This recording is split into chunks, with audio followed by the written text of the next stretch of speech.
नमस्कार, IND special में आपका स्वागत है। मैं हूं आपके साथ नवीन पुरोहित। हर लक्ष्य उसी के लिए बना जो तप करता विश्वासों का। हर फूल उसी की माला है जो दास नहीं मधुमासों का। जिसको जनसेवा के लिए सरकार नहीं चाहिए, जिसको जनसेवा के लिए पद नहीं चाहिए, जिसको जनसेवा के लिए कोई प्रतिष्ठा नहीं चाहिए, ऐसी ही शख्सियत, ऐसे ही संवेदनशील व्यक्तित्व का नाम है शिवराज सिंह चौहान।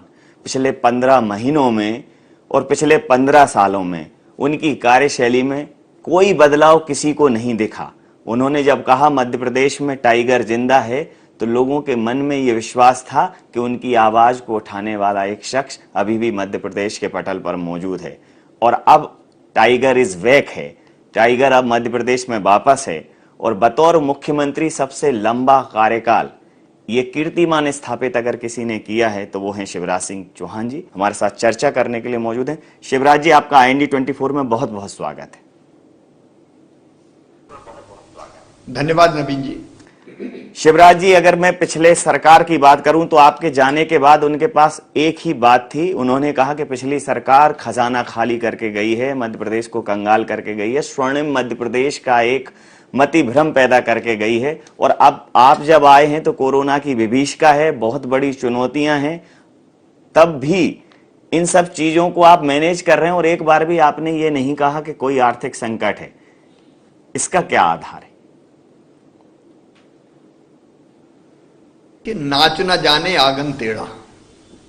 जी, दिल में अगर तड़फ होती है जनता की सेवा की, प्रदेश के विकास की, लोगों के लिए काम की, तो राह निकलती है, रास्ते निकलते हैं। जी, विगत 15 महीनों की बात करें तो पिछली कांग्रेस सरकार में एक मुद्दा बहुत महत्वपूर्ण तरीके से उठाया उन्होंने कि स्वर्णिम मध्य प्रदेश की आभा में हमें खाली मध्य प्रदेश दिया हुआ है, खजाना एकदम खाली है। और जब आपने पदभार पुनः ग्रहण किया बतौर मुख्यमंत्री तो कोरोना की विभीषिका थी। अकेले श्रमिकों के लिए 18,000 करोड़ से अधिक की राशि की व्यवस्था की गई। तो मध्य प्रदेश का खजाना खाली है, लगातार ये सुना और फिर इस राशि की व्यवस्था करना, इस पर जरूर आपकी प्रतिक्रिया चाहूंगा। नवीन जी, जहां चाह होती है वहां राह को निकल नहीं पड़ता है। पिछली सरकार को चिंता थी नहीं और इसलिए अगर रोना रोना हो तो ये कह दो कि खजाना खाली है। अब खजाना कौन का खाली है? हर महीने टैक्स आता है, ये बात सही है कि कोविड के कारण नहीं आया, टैक्स नहीं थे पैसे, लेकिन इसके बावजूद भी जनकल्याण के काम रोके नहीं जा सकते। और इसलिए चाहे मजदूरों के खाते में पैसा डालना हो, किसानों को फसल बीमा योजना का पैसा देना हो, बच्चों की स्कॉलरशिप देना हो, सेल्फ हेल्प ग्रुप को काम देना हो, रसोइयों को भुगतान करना हो, पंचायतों को पैसा देना हो, कोई कसर हमने नहीं छोड़ी। तड़फ होनी चाहिए इसके लिए। वहां तो बहाना था कि खजाना खाली है। अब खजाना कौन दे? कहीं कोई लूट के थोड़ी लाए थे, खाली हो गया।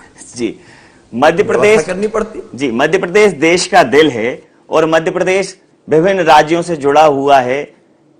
लॉकडाउन के दौरान किसी भी कारण से तमाम सारे कामगार, श्रमिक पैदल रोडों पर निकल पड़े और मध्य प्रदेश से न सिर्फ मध्य प्रदेश के बाकी तमाम अन्य राज्यों के श्रमिक जब मध्य प्रदेश की राहों से गुजरे तो मध्य प्रदेश ने उनको उनके राज्यों के बॉर्डर तक पहुंचाने की व्यवस्था की। अन्य राज्यों के बॉर्डर से मजदूरों को, जो मध्य प्रदेश के रहवासी थे, उनको वापस लाया गया। अन्य राज्यों ने इसकी तारीफ तक की कि दूसरे की सीमाओं पर जब पहुंचाया गया तो एक अचानक ये इतना बड़ा इनफोर्स मैनेजमेंट सामने आया। इसके लिए कहां से प्लानिंग आई कि अगर ऐसा हुआ तो इन सब चीजों की हम व्यवस्था करेंगे? बाकी चीजें तो आपने देखा कि बस में, सीमाओं में, राज्यों में, इन्हीं में उलझी रही सरकारें। नवीन जी, अपने भाई और बहन हैं मजदूर, और मजदूर किसी प्रदेश के हों, मध्य प्रदेश के तो हैं ही, लेकिन मध्य प्रदेश के बाहर के प्रदेशों को भी मजदूर निकल पड़े। एक बार मन में ये भाव बैठ गया कि एक बार बस घर पहुंचना है। अब इसके बाद लोग निकल पड़े, कोई पैदल निकला, कोई शायद अलग अलग साधनों से निकला। अब उनकी जो व्यथा देखी तो क्या किसी सरकार की ड्यूटी नहीं है कि आपके प्रदेश में अगर कोई पैदल चल रहा है तो आप उसको गाड़ी में बिठा के छोड़ें? अगर कोई भूखा है तो उसको भोजन कराएं, प्यासा है तो पानी पिलाएं, चाय का नाश्ते का इंतजाम करें।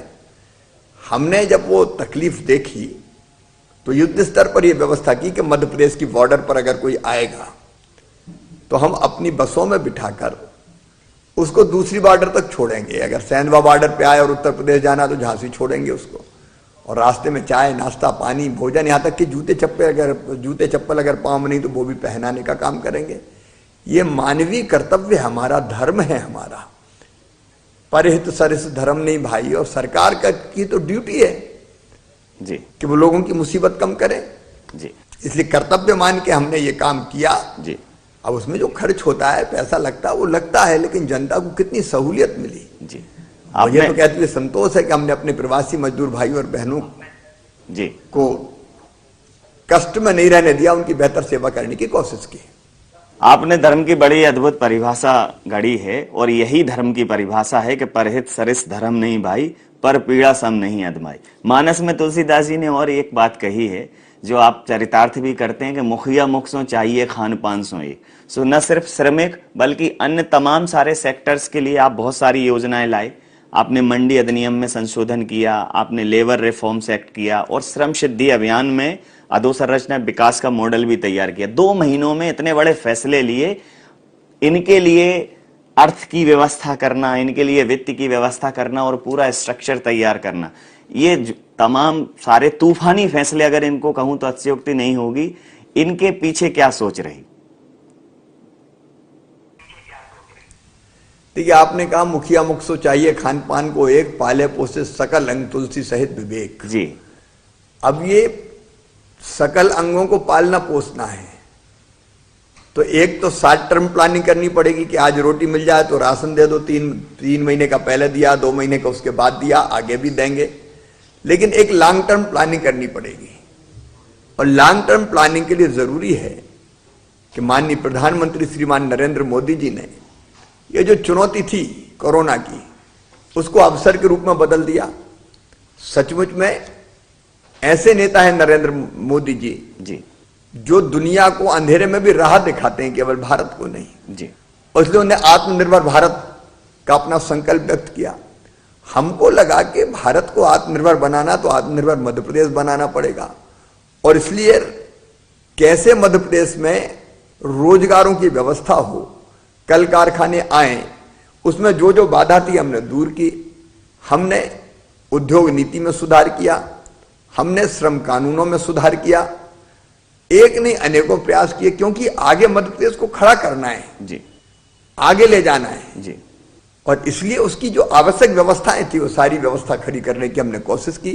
एक तरफ तत्काल तो जो प्रवासी मजदूर आए उनके जॉब कार्ड बनवा रहे हैं, श्रम सिद्धि योजना बनाई, उनको रोजगार दे रहे हैं। रोजगार सेतु हमने बनाया, जिसमें एक तरफ रोजगार की जिनको जरूरत है वो उनका पोर्टल पर नाम, दूसरी तरफ जिन कारखानों को कुशल कारीगर चाहिए उनका नाम, ताकि दोनों को जोड़ के हम दोनों की जरूरत पूरी कर दें, रोजगार भी मिल जाए और मजदूर भी काम के लिए मिल जाए। तो एक नहीं अनेकों प्रयास हमने करने की कोशिश की है और ये प्रयास जारी रहेंगे। जी। रबी की फसल का रिकॉर्ड तोड़ उत्पादन हुआ, करीब 120 लाख मीट्रिक टन, और इस दौरान किसानों को उपार्जन में कोई समस्या नहीं आए, खरीदी में कोई समस्या नहीं आए, किसान भाई परेशान ना हो, और अगर उनको फसल का उचित दाम और तत्काल उनको दाम मिल जाए ऐसे समय पे जब सबसे ज्यादा आवश्यकता है, ये बहुत महत्वपूर्ण तथ्य था। इसके लिए भी आपने इस दिशा में प्रयास किया, उसके विषय में जरूर जानना चाहूंगा। मैं तो जब शुरू में आया तो हैरत में था, खरीदी की कोई व्यवस्था ही नहीं की पिछली सरकार ने। ना कोरोना से निपटने की व्यवस्था थी, ना खरीदी की व्यवस्था थी। गेहूं का उत्पादन बम्पर हुआ, बाकी फसलें भी अच्छी हुई, इसलिए युद्ध स्तर पर हमने खरीदी की व्यवस्था की, खरीदी केंद्र बढ़ाए, बारदानों का इंतजाम किया। अगर जूट के बारदाने नहीं मिले, पश्चिम बंगाल में साइक्लोन आ गया, वहां से आपूर्ति नहीं हुई, तो हमने तो प्लास्टिक बैग उन्हीं को बारदाने उन्हीं के हमने बनवाए। और आज मुझे कहते हुए गर्व है, मैं मध्य प्रदेश के अन्नदाताओं को, किसानों को प्रणाम करता हूं। मध्य प्रदेश 1,25,00,000 मीट्रिक टन गेहूं खरीद चुका है जी। चना अलग है, सरसों अलग है जी। पंजाब ने इस साल खरीदा 1,27,00,000 मीट्रिक टन जी। मेरा विश्वास है मध्य प्रदेश इस बार पंजाब को छोड़ के जी नंबर 1 पे प्रिक्योरमेंट में, उपार्जन में पहुंच जाएगा जी। और किसानों की जेब में लगभग 24,000 करोड़ रुपया आएगा जी। ये 24,000 करोड़ रुपया जी। किसानों की, क्योंकि उनके खाते में लगभग 17,000 करोड़ रुपया डल चुका है। ये किसान बहनों और भाइयों की आर्थिक स्थिति को तो ठीक करेगा ही, ये मध्य प्रदेश की आर्थिक स्थिति को भी मजबूत करेगा, क्योंकि किसान भाइयों के हाथ में पैसा आएगा तो दुकान जाएंगे, सामान खरीदेंगे तो दुकान चलेगी, कारखानों में बना माल उठेगा, कारखानों में बना माल उठेगा तो पूंजी का निर्माण होगा, और पूंजी का निर्माण होगा तो नया निवेश होगा। नए निवेश के लिए भी हम तैयारी कर रहे हैं जी। लेकिन खरीदने की बेहतर व्यवस्था, ये जरूर है कि हमारा अंदाज था कि 100 लाख मीट्रिक टन आएगा जी। क्योंकि पिछले साल आया था 60 लाख मीट्रिक टन जी। लेकिन गजब कर दिया किसान भाइयों बहनों ने, और इसलिए हमारे बारदाने भी खत्म हो गए, कई तरह की दिक्कतें भी हुई, लेकिन फिर भी हमने कहा कि और बारदाने मंगाओ, और बारदाने मंगाओ। लगातार जहां भी खरीदी पूरी नहीं हुई वहां 5 जून तक और जारी रहेगी। ऊपर से थोड़ा सा मौसम की भी मार ऐसी है, लेकिन तो भी हम कोशिश कर रहे हैं कि किसानों को परेशानी ना हो, हम पूरा अनाज खरीदें, गेहूं खरीदें, चने की खरीदी तो अभी जारी रहेगी। जी। पदभार ग्रहण करते ही सीधे मंत्रालय पहुंचे और कहा कि सब कुछ बाद में, सबसे पहले कोरोना से निपटना है, वही एकमात्र चुनौती है। जब मध्य प्रदेश में कोरोना ने प्रवेश किया तो मध्य प्रदेश के मानस के अंदर एक नैराश्य का भाव था, क्योंकि लगातार जो खबरें आ रही थी वो ऐसे थी कि पीपीई किट्स नहीं है, मास्क की कमी है, इक्विपमेंट्स की कमी है, वेंटिलेटर्स नहीं है, क्वारंटाइन सेंटर ठीक नहीं है, आइसोलेशन की व्यवस्था नहीं है, कोविड के हॉस्पिटल्स नहीं है। तो क्या आज बतौर मुखिया मध्य प्रदेश के रहवासियों को, मध्य प्रदेश के निवासियों को आप ये विश्वास दिला सकते हैं कि मध्य प्रदेश उनके जान की, उनकी स्वास्थ्य की चिंता करने में, उसको बचाने में पूरी तरह से सक्षम है? मैं पूरी तरह से कॉन्फिडेंट हूं, व्यवस्थाएं पूरी बना ली गई है। यह अलग बात है कि जब आए थे तब कोई व्यवस्था ही नहीं थी, 60 टेस्ट भी नहीं हो पाते थे, अब 6,000 टेस्ट हो रहे हैं जी।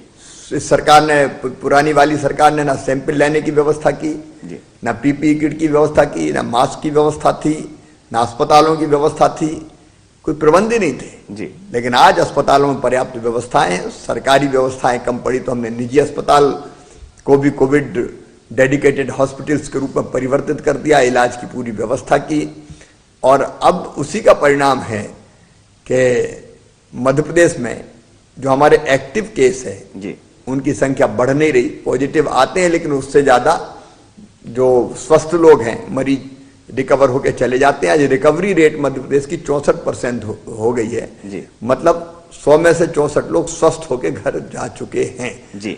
और व्यवस्थाएं माकूल है, पर्याप्त है। ये बात सही कि अनलॉक के कारण जब भीड़ बढ़ेगी, मैं जनता से अपील करना चाहता हूं कि आर्थिक गतिविधियां शुरू करें जी। लेकिन 2 गज की दूरी रखें जी। फेस कवर मतलब मास्क लगा के रखें, बार बार हाथ धोते रहें, ये जरूरी है। क्योंकि कई बार भीड़ का रेला मैं देखता हूं तो लगता है कि इससे दिक्कत बढ़ेगी जी। लेकिन मैं पूरी तरह से आश्वस्त हूं और जनता को भी भरोसा है जी कि मिलकर हम इस कोरोना को पराजित कर देंगे। जहां आप कह रहे हैं सर कि पिछले सरकार में कोई तैयारी नहीं थी, वहां पूरी कांग्रेस राहुल जी को इस मामले में प्रबंधन गुरु स्थापित करने में लगी हुई। उन्होंने कहा, उन्होंने बार बार पूरे देश की सरकार को चेताया, केंद्र सरकार को। उन्होंने तो ट्वीट किए थे कि कोरोना आने वाला है, सुनामी टाइप का होने वाला है, बहुत बड़ी विभीषिका होने वाली है, लेकिन उनको गंभीरता से नहीं लिया गया और हम होते तो बेहतर करते, ये कांग्रेस कह रही है सर। अब गाल बजाने में कुछ लगता नहीं है, जब करना था सरकार थी तब तो किया नहीं, आईफा के आयोजन में लगे रहे जी। और अब राहुल गांधी की बात कर रहे हैं। अब राहुल जी ने तो पहले कहा था कहीं फरवरी में ही, वो ही कह रहे थे कि मैंने चेताया था तो यहां की सरकार क्यों नहीं चेती जो फरवरी में थी। केवल कहना, फोटो खिंचवाना, मजदूर के बीच जाके बैठ जाना और फोटो खिंचवा के वापस आ जाना, इससे कोई मजदूरों का भला होगा या जनता का भला होगा? कांग्रेस अपने योगदान बताए जी। कोरोना से लड़ने में क्या योगदान दिया। एक आध दिन नाटक किया कहीं उत्तर प्रदेश में, बस मंगा रहे हैं, बस नहीं आने दे रहे, बाद में पता चला बस की जगह स्कूटर के भी नंबर दे दिए उनने। तो अजब गजब पार्टी है कांग्रेस, क्या कहें उसके बारे में। जी।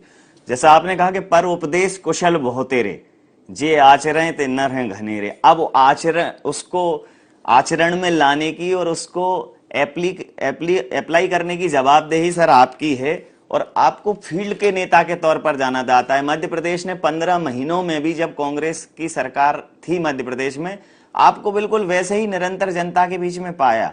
आज शिवराज सिंह चौहान निश्चित रूप से पूरे प्रदेश में श्योपुर से शहडोल तक नजर रख रहे हैं, लेकिन जनता के बीच में नहीं जा पा रहे हैं इन सारी जिम्मेदारियों के तहत और तमाम सारे प्रिकॉशंस के तहत। तो कैसे रोक पा रहे होंगे इस टाइम पर अपने आप को आप?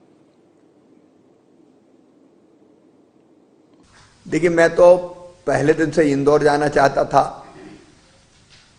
भोपाल में मैं पहले घूमा, लेकिन फिर कोविड जैसी बीमारी थी, उसके कारण केंद्र ने गाइडलाइन दी और ये कहा कि मुख्यमंत्रियों का इस समय जनता के बीच में निकलना उचित नहीं है। जाएंगे तो भीड़ होगी, बिल्कुल लॉकडाउन का पालन नहीं होगा जी, फिजिकल डिस्टेंसिंग का पालन नहीं होगा जी, और उसके कारण दिक्कतें बढ़ सकती है, लोग ज्यादा आएंगे जी। तो हमें ये कहा गया कि नहीं जाना है, एक जगह बैठ के वीडियो कॉन्फ्रेंसिंग के माध्यम से काम करना है जी। जान और जहान की जद्दोजहद के बीच मध्य प्रदेश की जनता से हम जुड़े रहे। आत्मा तड़पती रही, दिल बेचैन रहा कि कैसे जनता के बीच पहुंचे। बिल्कुल। लेकिन संवैधानिक कुछ मर्यादाएं जो गाइडलाइन ने बनाई थी, उनका पालन करने के लिए अपने आप को रोकना पड़ा। अब जल्दी जनता के बीच में पहुंचना शुरू कर रहे हैं। निश्चित रूप से ये तड़प मध्य प्रदेश की जनता भी समझ सकती है और मध्य प्रदेश की जनता, अगर आप जाते, जो आपने कहा है कि मुखिया का आचरण वैसा होना चाहिए जो उदाहरण बने, और निश्चित रूप से इस तड़प के बावजूद आप जनता को लगातार ये कह रहे हैं कि सेफ डिस्टेंसिंग रखें और सारे एहतियात बरतें। महत्वपूर्ण और अंतिम सवाल है कि एक मंत्रिमंडल का विस्तार जो आपने कहा जल्द होगा, दूसरा पंच परमेश्वर योजना भी आप इस बीच में लाए हैं कि गांव गांव में वो योजना पहुंचे, और तीसरा जान और जहान की जद्दोजहद के बीच मध्य प्रदेश की जनता को संदेश। इन 3 बिंदुओं पर आपकी प्रतिक्रियाएं चाहूंगा सर। मंत्रिमंडल का गठन जल्दी होगा सर, पार्टी उसके लिए चर्चा कर रही है। जान भी है और जहान भी है, दोनों चीजें हमको करनी पड़ेगी जी। और जान है इसलिए कोविड से अपनी सुरक्षा करनी पड़ेगी, सरकार आवश्यक व्यवस्थाएं करेगी, लेकिन हम खुद सावधान नहीं रहे। अगर हम सावधान रहे तो हम कोविड को मार देंगे, और हम सावधान नहीं रहे तो कोविड हमें पकड़ लेगा, बिल्कुल ठीक। अस्पताल जाना पड़ेगा जी। इसलिए सावधानियां जो मैंने पहले बताई जी, वो सावधानी रखना अत्यंत आवश्यक है जी। तब हम इस महामारी को परास्त कर पाएंगे। और मुझे पूरा विश्वास है जी, मीडिया ने भी बहुत सकारात्मक सहयोग दिया, IND 24 चैनल का भी हमको भरपूर सहयोग मिला है सर। कुल मिला के कोविड से लड़ाई में पूरी जनता एक हो गई सर, और इसलिए हम इसको पराजित कर लेंगे। लेकिन मैं फिर कहता हूं सर, सावधानी अत्यंत आवश्यक है। सावधानी अगर रखी तो कोविड को हम सर, इसी आर्थिक समस्या के बीच में पंच परमेश्वर 1555 करोड़ रुपए, उस पर जरूर जानना चाहूंगा कि पंच परमेश्वर, क्योंकि भारत की आत्मा गांव में बसती है और आपके जेहन में गांव सबसे पहले जिंदा है। आपका तो सीधा जुड़ाव ही गांव से है। गांव का विकास रुकना नहीं चाहिए। पिछली सरकार ने धोखा दिया किसानों को, पिछली सरकार ने धोखा दिया गांव वालों को। न गांव में विकास, न शहर में विकास। पैसे नहीं दिया पंचायतों को, एक कंकर नहीं डाला। अभी हमने 1555 करोड़ रुपए की राशि रिलीज की है जी। जनसंख्या के अनुपात में 7-8 लाख रुपया से लेके 6 से लेके 10 लाख रुपया तक प्रत्येक पंचायत में जाएंगे। अब वहां सड़कें बनेंगी, वहां छोटी मोटी पुल पुलिया बनाना तो बनेगा, कोई और निर्माण के काम गांव में जरूरी तो वो होंगे। जो गांव के निर्माण के काम हैं वो इस राशि से होंगे। गांव के विकास को हमने फिर रफ्तार दी है जी। जो पिछली सरकार में रुक गई थी। है अपना हिंदुस्तान कहाँ, वो बसा हमारे गांव में जी। तो पंच परमेश्वर योजना से गांव का विकास होगा। बहुत शुक्रिया, बहुत धन्यवाद सर हमसे जुड़ने के लिए, बात करने के लिए और तमाम सारे विषयों पर आपको भी बहुत अभिव्यक्ति के लिए। तो चलना गिरना फिर से चलना, यह उन्नति सोपानों का क्रम है।